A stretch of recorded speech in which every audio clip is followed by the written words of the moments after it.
topics other than children and family sickness. Because he wanted to go to their house every night, Milt treasured his welcome as a sacred thing and kept himself from calling on them more than once a week. He stopped on his way to the garage to pet Emil Baumschweiger's large gray cat, publicly known as Rags, but to Milt and to the lady herself, recognized as the unfortunate Countess Vere de Vere, perhaps the only person of noble ancestry and mysterious past in Milt's acquaintance. The Baumschweigers did not treat their animals well. Emil kicked the bay mare and threw pitchforks at Vere de Vere. Milt saluted her and sympathized. "You have a punk time, don't you, Countess? Like to beat it to Minneapolis with me?" Countess said that she did indeed have an extraordinarily punk time, and she sang to Milt the hymn of the little gods of the warm hearth. Then Milt's evening dissipations were over. Schoenstrom has movies only once a week. He sat in the office of his garage, ruffling through a weekly digest of events. Milt read much, though not too easily. He had no desire to be a poet, an Indo-Iranian etymologist, a lecturer to women's clubs, or the Secretary of State. But he did rouse to the marvels hinted in books and magazines, to large crowds, the mechanism of submarines, palm trees, gracious women. He laid down the magazine. He stared at the wall. He thought about nothing. He seemed to be fumbling for something about which he could deliciously think if he could but grasp it. Without quite visualizing either wall or sea, he was yet recalling old dreams of a moonlit wall by a warm, stirring southern sea. If there was a girl in the dream, she was intangible as the scent of the night. Presently he was asleep, a not at all romantic figure, rather ludicrously tipped to one side in his office chair, his large, solid shoes up on the desk. He half woke, and filtered to what he called home, one room in the cottage of an oldish woman who had prejudices against the perilous night air. He was too sleepy to go through any toilet save pulling off his shoes and achieving an unconvincing wash at the little stand whose crackly varnish was marked with white rings from the toothbrush mug. "I feel about due to pull off some fool stunt. Wonder what it will be," he complained as he flopped on the bed. He was up at 6, and at 6:45 was at work in the garage. He spent a large part of the morning in trying to prove to a customer that even a Teal car, best at the test, would not give perfect service if the customer persisted in forgetting to fill the oil well, the grease cups, and the battery. At 3 minutes after 12, Milt left the garage to go to dinner. The fog of the morning had turned to rain. McGolwey was not at the old home. Sometimes Mac got tired of serving meals, and for a day or two he took to a pocket flask, and among his former customers the cans of prepared meat at Rauskukkel's became popular. Milt found him standing under the tin awning of a general store. He had a troubled hope of keeping Mac from too long a vacation with the pocket flask. But Mac was already red-eyed. He seemed only half to recognize Milt. "Swell day," said Milt. "You bet. Road darn muddy. I should worry. Yeah, bo, I'm feeling good." At 11 minutes past 12, a Gomez Dep roadster appeared down the road, stopped at the garage. To Milt it was as exciting as the appearance of a comet to a watching astronomer. "What kind of car do you call that, Milt?" asked a loafer. "Gomez Deperdussin." "Never heard of it. Looks too heavy." This was sacrilege. Milt stormed, "Why, you poor floof, it's one of the best cars in the world, imported from France. That looks like a special made American body, though.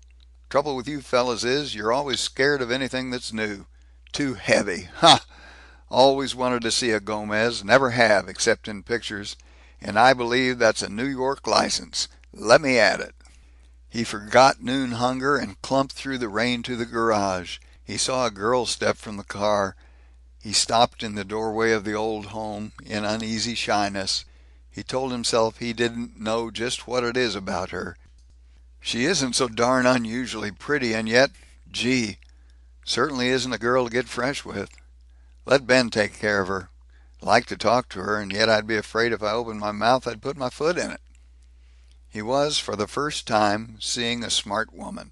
This dark, slender, fine-nerved girl, in her plain, rough, closely belted gray suit, her small black Glengarry cocked on one side of her smooth hair, her little kid gloves, her veil, was as delicately adjusted as an airplane engine. Milt wanted to trumpet her exquisiteness to the world, so he growled to a man standing beside him, "Swell car. Nice looking girl, kind of." "Kind of skinny, though. I like 'em with some meat on 'em," yawned the man. No, Milt did not strike him to earth. He insisted feebly, "Nice clothes she's got, though." "Oh, not so much. I've seen a woman come through here yesterday that was swell, though. Had on a purple dress and white shoes and a hat big as a bushel." "Well, I don't know. I kind of like those simple things," apologized Milt. He crept toward the garage. The girl was inside.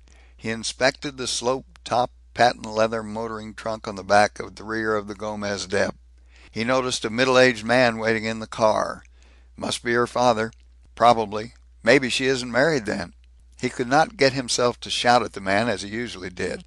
He entered the garage office. From the inner door he peeped at the girl, who was talking to his assistant about changing an inner tube. That Ben Sitka, whom an hour ago he had cajoled as a promising child, he now admired for the sniffing calmness with which he was demanding, "Want a red or a gray tube?" "Really, I don't know. Which is the better?"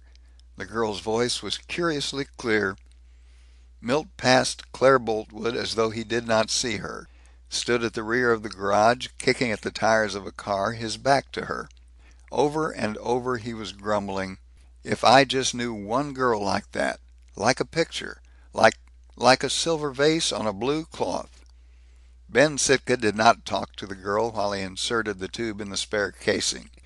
Only, in the triumphant moment when the parted ends of the steel rim snapped back together, he piped, "Going far?" "Yes, rather. To Seattle." Milt stared at the cobweb-grayed window. "Now I know what I was planning to do. I'm going to Seattle," he said. The girl was gone at 29 minutes after 12. At 29 and a half minutes after, Milt remarked to Ben Sitka, "I'm going to take a trip." "Huh? Now don't ask questions. You take charge of the garage until you hear from me. Get somebody to help you. Goodbye." He drove his Teal bug out of the garage. At 32 minutes after 12 he was in his room, packing his wicker suitcase by the method of throwing things in and stamping on the case till it closed. In it he had absolutely all of his toilet refinements and wardrobe except the important portion already in use. They consisted, according to faithful detailed report, of 4 extra pairs of thick yellow and white cotton socks, 2 shirts, 5 collars, 5 handkerchiefs, a pair of surprisingly vain dancing pumps, high tan-laced boots, 3 suits of cheap cotton underclothes, his Sunday suit, which was dead black in color and unimaginative in cut, 4 ties, a fagged toothbrush, a comb and hairbrush, a razor, a strop, shaving soap in a mug, a not very clean towel, and nothing else whatever.